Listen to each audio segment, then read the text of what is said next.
প্রকৃতির ভারসাম্য যেন ধীরে ধীরে ভেঙে পড়ছে, আর তারই এক নতুন সতর্কবার্তা আসছে বঙ্গোপসাগর থেকে। বঙ্গোপসাগর সহ ভারত মহাসাগরের তাপমাত্রা আশঙ্কাজনক হারে বৃদ্ধি পাচ্ছে। বিজ্ঞানীরা সতর্ক করেছেন, সামুদ্রিক তাপপ্রবাহ ও সমুদ্রপৃষ্ঠের তাপমাত্রা বৃদ্ধি মাছের সংখ্যা, প্রবাল প্রাচীর ও উপকূলীয় জনপদগুলোর ওপর মারাত্মক প্রভাব ফেলছে। আরব সাগর, বঙ্গোপসাগর সহ ভারত মহাসাগরের বিস্তীর্ণ অঞ্চলের তাপমাত্রা এখন একটি ভারসাম্যহীন পর্যায়ে পৌঁছেছে বলে জানিয়েছেন ভারতের তামিলনাড়ুর ফিশারিজ কলেজ অ্যান্ড রিসার্চ ইনস্টিটিউটের একদল বিজ্ঞানী। গবেষণায় দেখা গেছে, আরব সাগর ও বঙ্গোপসাগরের বড় একটি অংশের তাপমাত্রা দীর্ঘ সময় ধরে স্বাভাবিকের চেয়ে অনেক বেশি ছিল। গবেষকদের মতে এই প্রভাব বৈশ্বিক জলবায়ু পরিবর্তনের একটি দীর্ঘমেয়াদী ফলাফল। উষ্ণ পানি অক্সিজেনের পরিমাণ কমিয়ে দেয়, যা সামুদ্রিক জীববৈচিত্র্যকে চাপের মুখে ফেলে এবং খাদ্য শৃঙ্খলকে ব্যাহত করে।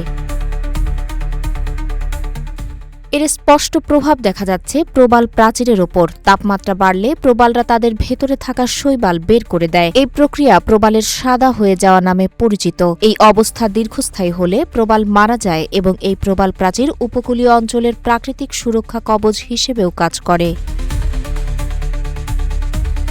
ভারত মহাসাগরের উষ্ণতা বৃদ্ধির ফলে বড় ধরনের পরিবর্তন আসছে।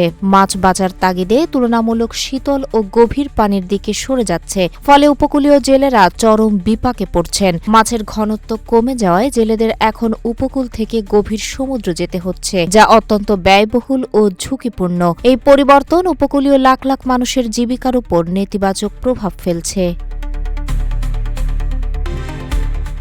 Indian national centre for ocean information সার্ভিসেসের মতো সংস্থাগুলো নিয়মিত সমুদ্রের অবস্থা পর্যবেক্ষণ করছে এবং তাপপ্রবাহের আগাম সতর্কতা জারি করছে। তবে বিশেষজ্ঞরা জানিয়েছেন, সামুদ্রিক পরিবেশ রক্ষায় দ্রুত টেকসই পদক্ষেপ না নিলে ভারত মহাসাগরের এই পরিবেশগত বিপর্যয় অনিবার্য।